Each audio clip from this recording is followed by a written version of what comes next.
So, I want to welcome everyone to this successful coach interview with the lovely Gwen Warren, who is joining me live now. I'm delighted to have you here, Gwen. And today we're going to be talking about your work and how you built up your business, but also the importance of work-life balance as well. So, Gwen, I'd love just to hear a bit about your work. If you could just describe it in a few sentences for those that are joining us. Yeah, so my business coaching business, I help small business owners grow their businesses online, and specifically how to monetize Facebook. Fantastic. And previously to that, so I actually have two businesses. So I'm a qualified nutritionist and I'm a qualified fitness instructor. So for 10 years, I built up a business which was in the health and well-being space around fitness, nutrition, and health and well-being. And then in 2015, I was an elite business coach for Shah Wasmond. I was working with her for a while. And then because of that connection, a lot of nutritionists and fitness people, they started asking me how I grew my business online. And so I started to coach them, and then that took off into business number 2. Fantastic. Great. So I was about to ask you about how you got into your business. So tell us a bit more about that. You know, how did this process occur for you? By accident. Fitness coach. You know, they say some of the most successful businesses and the best ideas happen by accident, and that's really what happened. So I was, you know, I'd really done well with my nutrition and fitness business, especially when I started to grow online. So I started to create online products, and I had an online course as well that I created, and then I started coaching, as I say, for Shah, and coaching her small businesses and her entrepreneurs how to grow their businesses online, how to create online products, how to create online courses. And because of that, then, because I also lecture at nutrition at university on nutrition. And so a lot of the students started asking me, well, how did you grow your business online? How are you making an income, et cetera, tell us more. And I just kind of got to the point where I couldn't do the business coaching for Shah as well as my own. And so that basically took off. I just started a Facebook group for nutritionists, which was just a supportive community to start with, and it just turned into a business in 12 months. It was just bonkers. Yeah. Amazing. That's so great. So what motivates you to do the work that you do? What is it that really lights you up? Lots of things light me up. Primarily in terms of the business coaching, what lights me up in terms of that is because in 2006, however long ago that was, a long time ago now, I graduated in nutrition, having no idea how to make a living out of being a nutritionist and a fitness instructor. I mean, as a fitness instructor, that was just a sort of, you know, a hobby on the side, really. And I had no idea. And I tried that thing where, you know, I tried a little bit of contract work, a little bit of coaching, a little bit of one-to-one work, not really having any structure or strategy. And it wasn't until 2015 where I realized that I needed a model and I needed to grow online. And that happened very quickly. So what inspires me is because I know that when nutritionists and PTs and wellness businesses, you know, graduate in their therapies and their skill sets, they don't necessarily have the skills to grow their businesses online. And so and they don't think it's possible either. They don't think it's possible. So to show them it's possible and to see their results in a very short space of time, it is just, I love it. And I get so much positive feedback. And, you know, that's actually what keeps me going and fires me up the most is the messages I get, because they're really, really heartfelt. And I love that. That's really important to me. Oh, that's great. And so I'm kind of curious about your business values. What are your business values that are important to you? So first and foremost for me, in a very, you know, increasingly disconnected world, my number one value is really around connection and community. And in fact, that is the model on which I base my entire business. It's about building relationships with people. And this was the whole thing about starting a Facebook group for my nutritionists. It started out as a community, and now that community has turned into a business, because it's a strong community. So that's up there really. And I would say my second business value is integrity, very much so.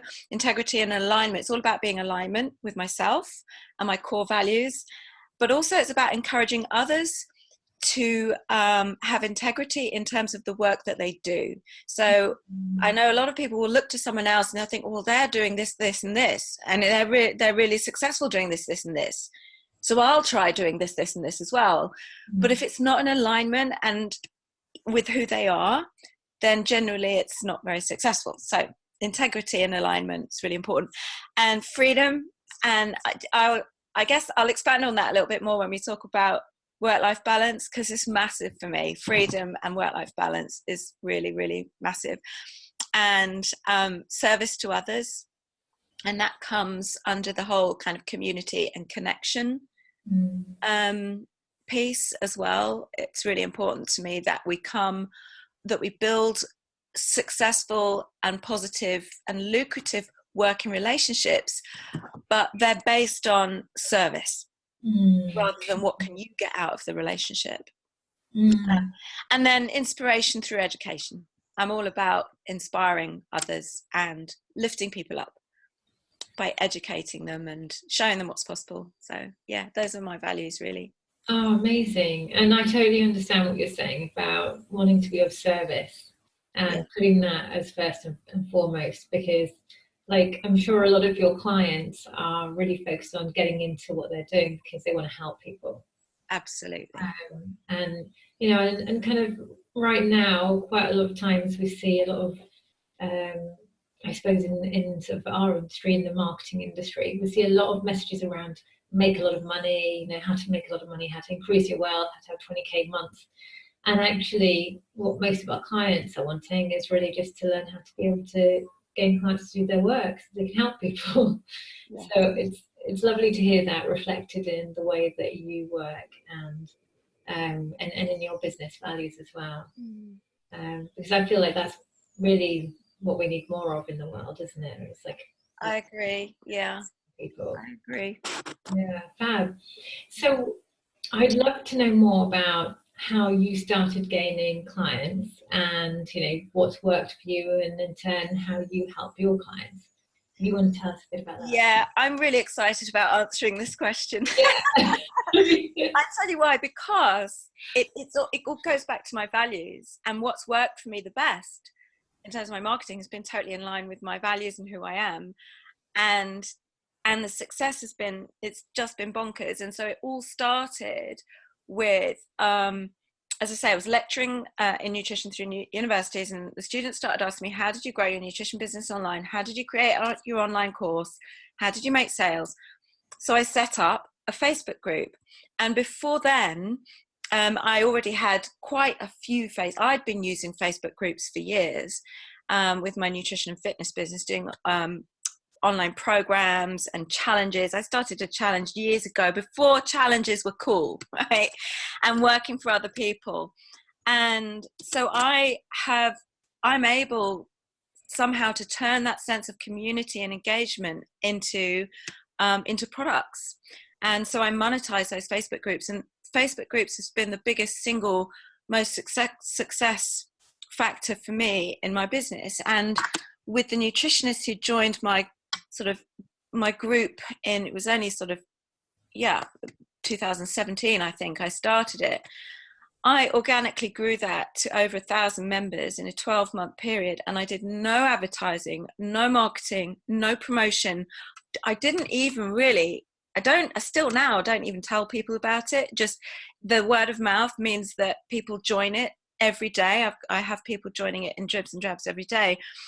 And I invest so much energy and time in the service to others, giving value, building a sense of community and building a connection within that group. And that alone has been enough for me to be able to upsell my products, monetize that group, and it translates offline as well as online, because I make sure every month that I get to meet my members face to face, however that might be, whether that's at a paid event or whether I do a little networking meeting. And even in the new year, I decided to celebrate the fact that we got to 1,000 members by suggesting that we host like a celebration dinner in London. Just, no promotion, no sales, no profit, just let's meet and have dinner. Oh, beautiful. And all of that is just in alignment with connecting, and it just, it just means that when I sell my products now, people are ready to buy. Yeah. I don't even have to try to sell. So yeah, because they've got to know you, and they understand that you're there to support them. And yeah, that's great. That's awesome. I love that. I love that approach to just creating community, bring people together, and allowing yourself to create your business on the back of it, because through service, through helping people. Yeah, this is such a simple model. I'm all for simplicity. Absolutely. So how do you run challenges now as well? Is that part of what you do? Yeah, so I run challenges in my group and also on my membership.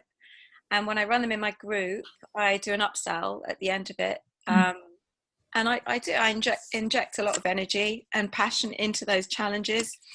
And, they're always really engaged and really successful. And for me, it's all about getting results as well. So so I did a Facebook Live challenge before Christmas, and I had 100 people sign up to it. And for the first time, I actually sort of, in the nicest way possible, I actually threatened to kick people out if they didn't take part. And it really worked, because people loved the group and they didn't want to be kicked out. And so it made them do the work, it made them show up, and of course they got amazing results. Yeah, fantastic. Oh, brilliant. Great. So tell me a bit about your program as well. It'd be lovely to hear about actually what you offer and how you support your clients. So as the business kind of took off by accident, I realized I had to build a model around it as it grew. So I now have 3 levels where people work with me. And so it's generally people in the wellbeing space, so wellbeing coaches, health coaches, as well as nutritionists and personal trainers. I do work with other people as well. I had a coaching client this morning. She's actually a harpist. Oh wow! Yeah, I know. She's really cool, and she is. She's wanting to do music therapy through the use of harp music, and also she wants to start doing weddings and things like that. So range of people, but the 3 levels I work on. So I have my membership site, which is now live and ready to go, which has been hard work building it, because because I'm not a tech person. So but yeah, it's looking beautiful. And so the membership site it's a monthly membership, and so we have monthly webinars, monthly coaching call, loads of resources and trainings in there, and teachers. Again, I'm going to aim to meet on a quarterly basis, meet up with my membership in London or wherever. What else do we do? So sort of teachings, trainings, and expert interviews as well. So that's the membership site. And then the second level is I've now got a 12-week online group mastermind program, and I'm currently in the second month of that with my current group. And you asked me about what fires me up. Yeah, really, I'm loving my mastermind group. It's absolutely brilliant, because again, I get to live my values of community, connection, integrity, service to others. That all comes under the mastermind group, and the transformations that people are making in their business and moving forwards is just brilliant. So I'm loving it. And then there's my one-to-one work as well. So I do a 3-month one-to-one coaching intensive as well. So that's for people who don't want to do the group mastermind or the membership. Amazing. Great. Wow. And your membership is due to be starting soon, is that right? Yes, I've got my founding members already signed up. and they're already live and getting in and interacting with each other.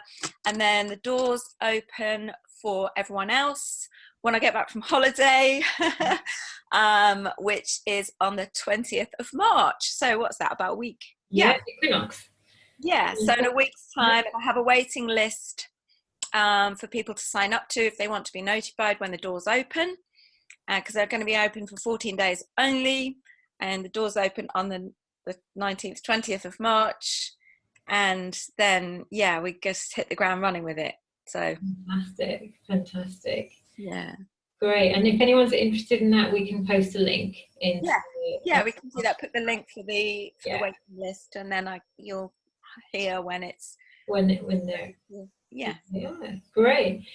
So tell me more about the work-life balance as an entrepreneur. Tell me more about your perspective on that, and what your recommendations are, because I mean, speaking as someone who's been doing business coaching now for 5 years, and before that was a psychotherapist, so I kind of understand because I was so into like helping with self-care, and then coming over into this, and it's quite, I found as a business coach doing online marketing, it is a lot harder, the self-care piece, because for me, being online a lot is much more tiring than being sat with someone face to face. I find that a lot less tiring.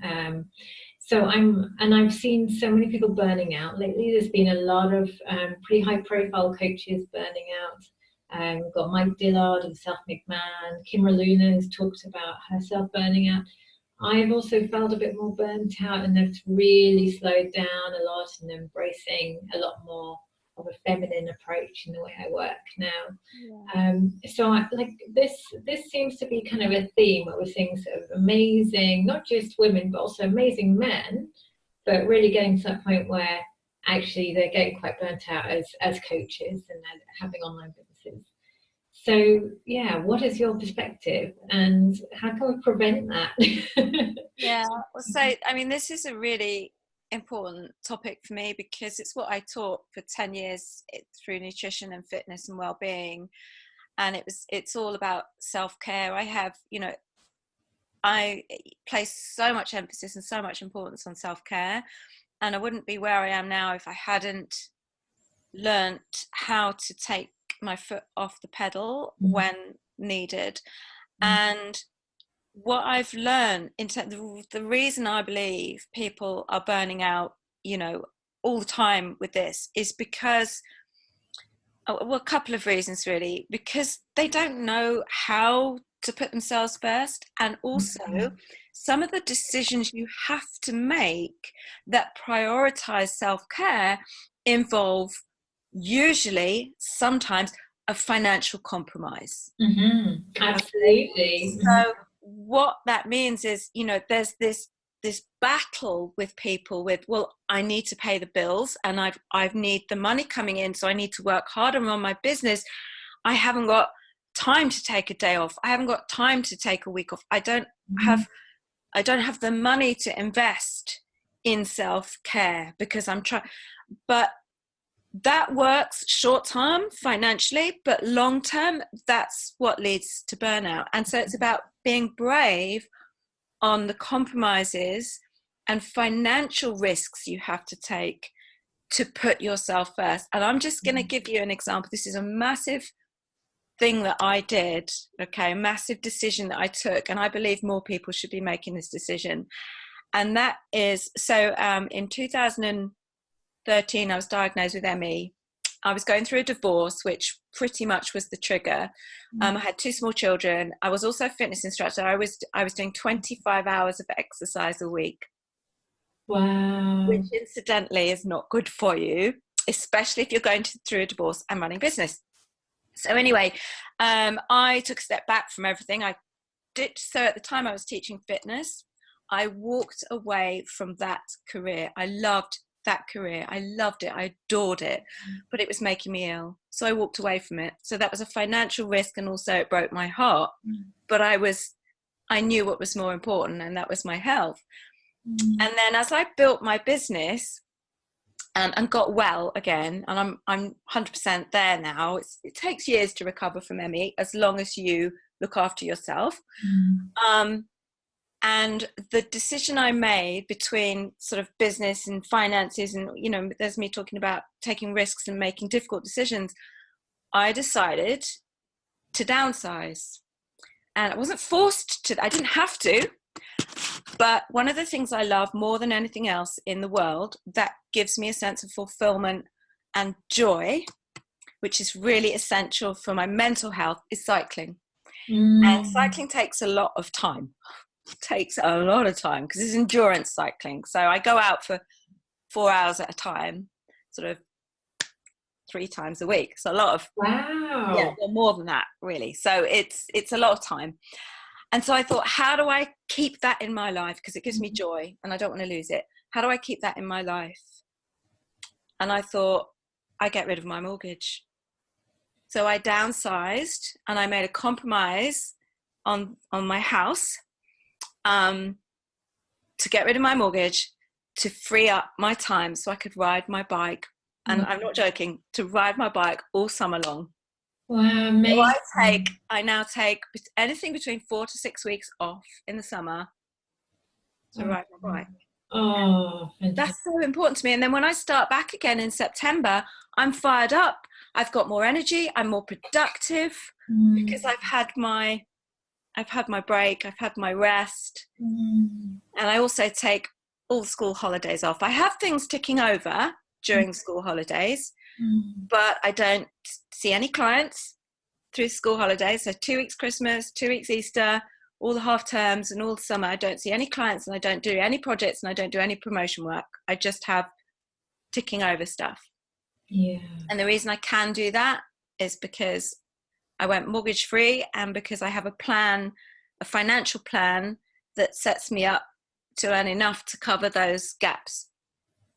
Amazing. That, I love that. And I feel like that's a real combining of the masculine and feminine energies.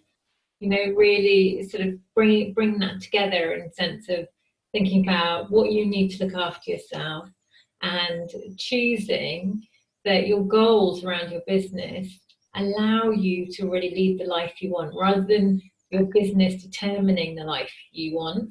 You've created the life you want and you make your business help you with that life. Well, I just think that's amazing. That's so great. I know not many people have the courage to do something like that. It's one of the best things I've ever done in my life. I mean, the amount of stress that just disappeared from my life when I did that, just incredible.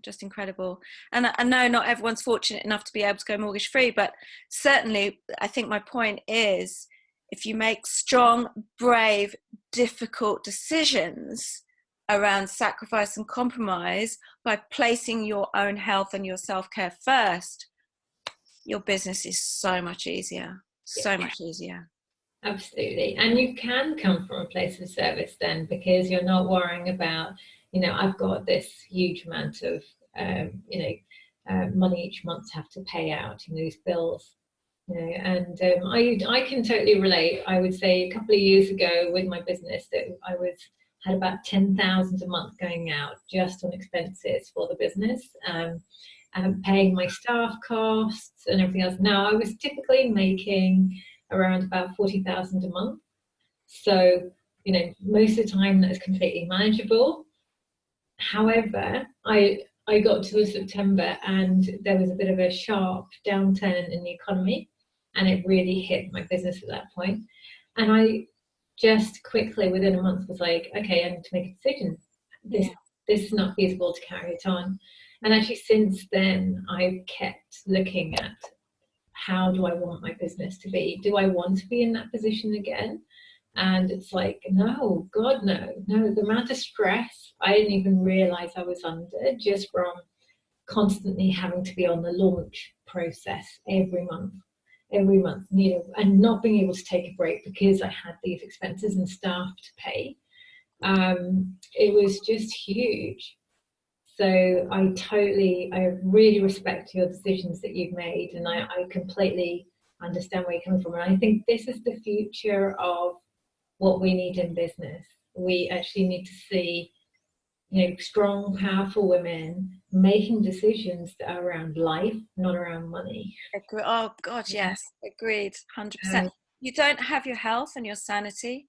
You have absolutely nothing. and how can you really help anyone when you're not looking after yourself? So No, you can't, especially in the coaching space, I think, because I really believe in walking the walk, talking the talk, walking the walk. I really believe that, because actually, yes, people see that and it sets a great example, but I think there's some kind of subconscious attraction thing that where you attract people because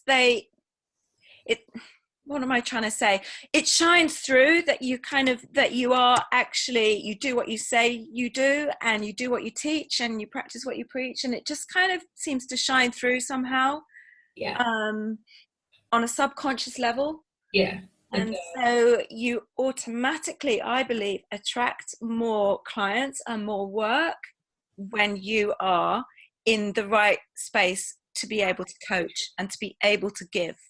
Because if you're not giving to yourself, and I say it about parenting, a lot of parents put their children first before themselves, and they sacrifice their own self and their own health for the sake of their children. But I say, no, because how can you serve your children and be a great parent if you're not putting your own needs first?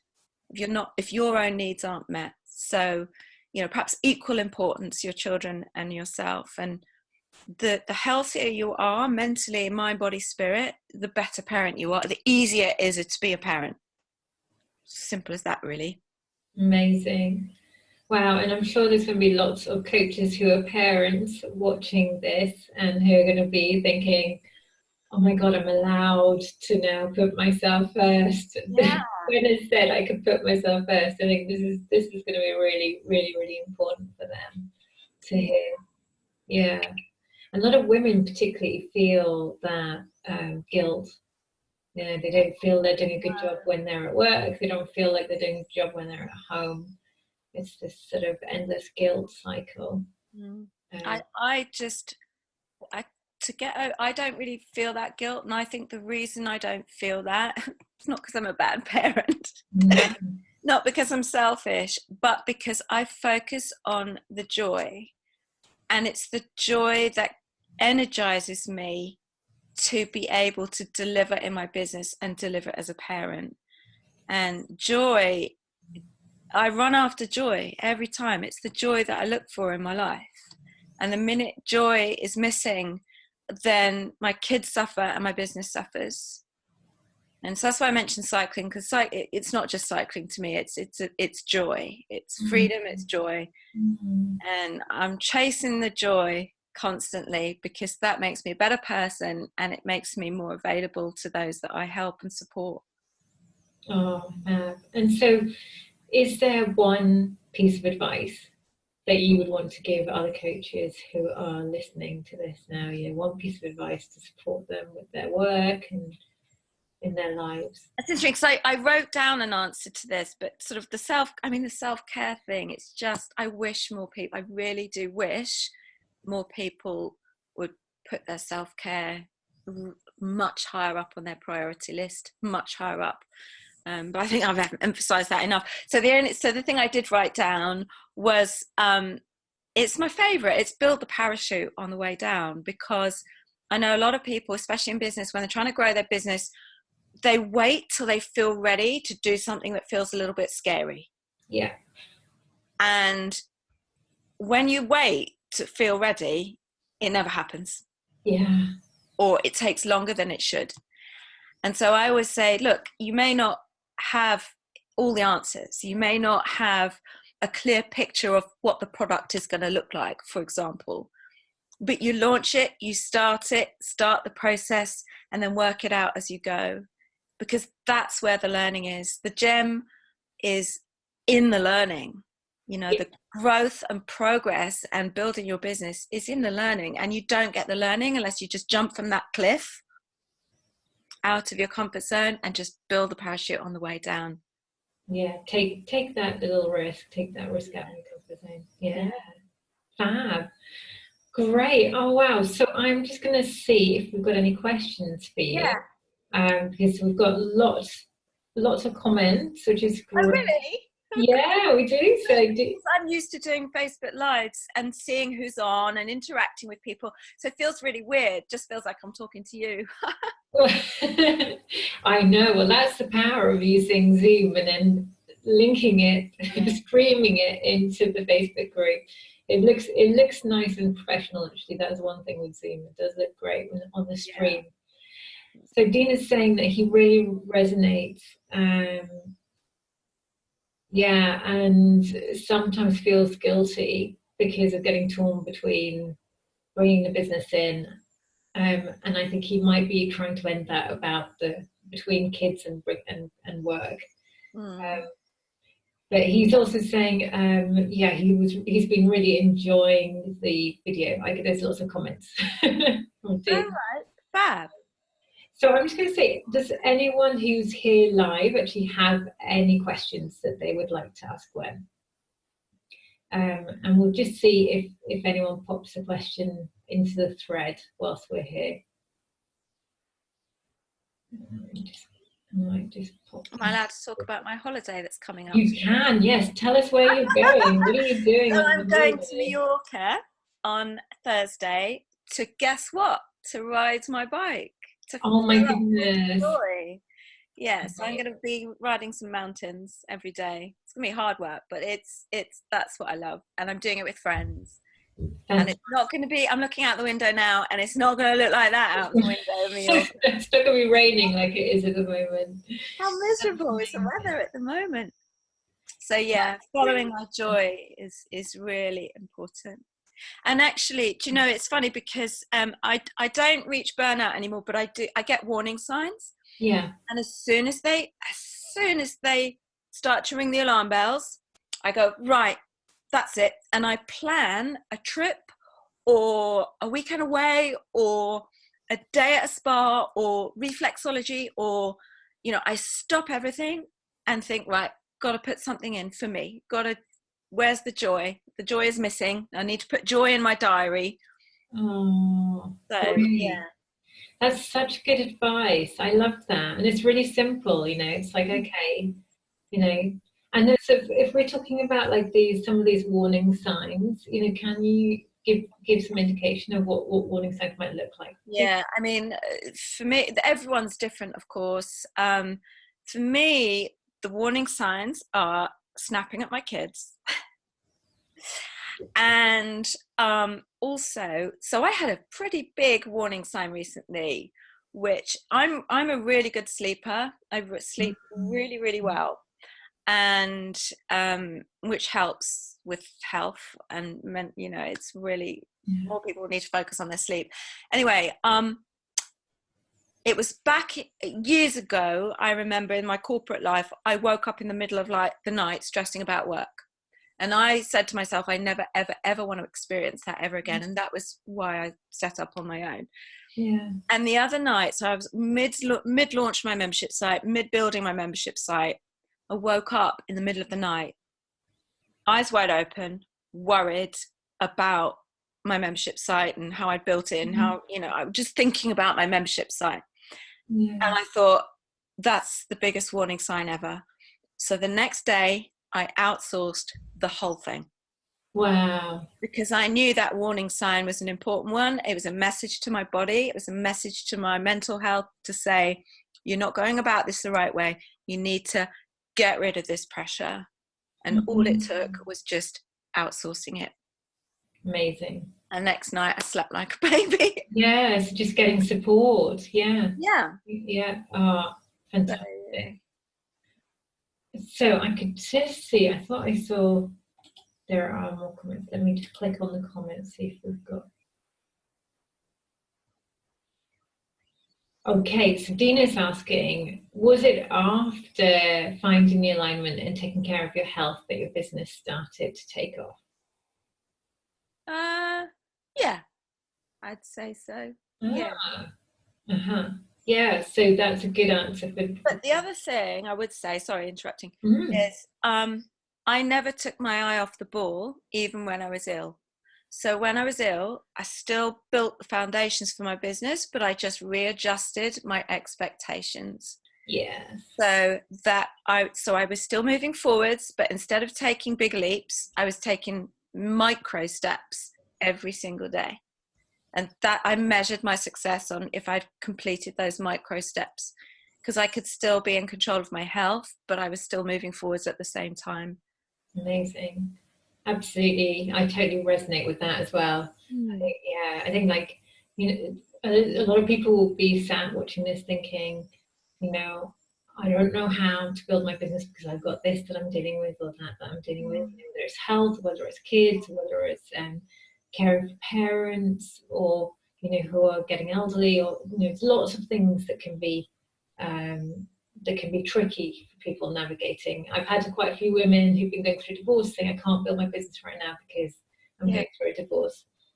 So in that situation, it sounds like your advice might be that to take some steps that they can take. What would you say to them? It's about the baby steps, the micro steps, and planning. Planning is still really important. And if I just give you an example of somebody I worked with recently, so she said to me, I get people to say how much time they can commit each week, and this is kind of a little bit what I did when I was ill. I still want to move my business forward, but now I'm not going to work even 6 hours a day. I'm going to work less. So I made a time commitment. And then I get them to visualize what that looks like if they were working full time. And what I mean by that is, so this client I had recently, she said, I've got 5 hours a week. That's it. And so her response was, I can't do very much at all. And, I can't. That's what she was saying. So I said, okay, let's take that 5 hours a week. And we did the maths. So over 52 weeks of the year, we took off another 10 weeks for school holidays because she had kids. So that equated to 42 weeks. Okay. And then she had, I can't remember the figures, but 5 hours a week times 42. Yes. Take that as a lump figure and then look at what that works out at on a full-time basis. And we did that. And I think it was like 2 months, 8 weeks, something like that, 8 weeks full-time. When she was working 5 hours a week. And so I said, right, so now you know what it would be if you were working full time. It would be 8 weeks. What can you expect to achieve in 8 weeks if you were working full time? And she said, well, probably just this, this, and this. And I'd say, okay, yeah, that's fairly realistic. So now you break that down into small manageable chunks, into micro chunks as to how you get there. And they're really simple things like, a Facebook Live every day for 30 minutes. And, and also then they get more realistic about what they can achieve in 8 weeks. And suddenly they feel less stressed because they're not expecting to achieve great things and thinking, oh my God, I've not made any progress. I've not done this. I've not done that. And yeah, absolutely. Getting the expectations in alignment. Absolutely. Oh, this has been amazing. So I don't think we've got any other questions come through at the moment, but I know that there will be questions on the thread later on. So if you are in the group, Gwen, and want to, before you head off on holiday. Yeah, I was going to say, it has to be before Mallorca. Yeah, we can respond to people in the group. But thank you so much for being here and thank you for talking about your business. It's been really nice to talk about myself. Yeah, absolutely. I mean, it's great. And I know that the piece of advice you've given will be so helpful. I hope so. It's a legacy I want to leave, and that's that more people prioritize themselves first and their health to be able to achieve great things. Yeah. Amazing. Lovely. Well, it's been delightful to have you here, Gwen. And what we will do is pop the link about your membership site into the group. So just for anyone that's interested in finding out more about that, I'll pop a link into the group above the video and also into the comment section, so that you can all sign up to the waiting list. And yeah, really great to be able to speak to you today. Yeah, fantastic. So I hope you guys have really enjoyed this interview with Gwen. And again, if you have more questions, just pop them on after into the comment section, and we'll catch up with them in the thread. If you also have comments that you want to leave, please do leave the comments as well, because it'd be lovely to hear your thoughts on this interview. How did it help you with your business, and with thoughts about how you're going to grow it?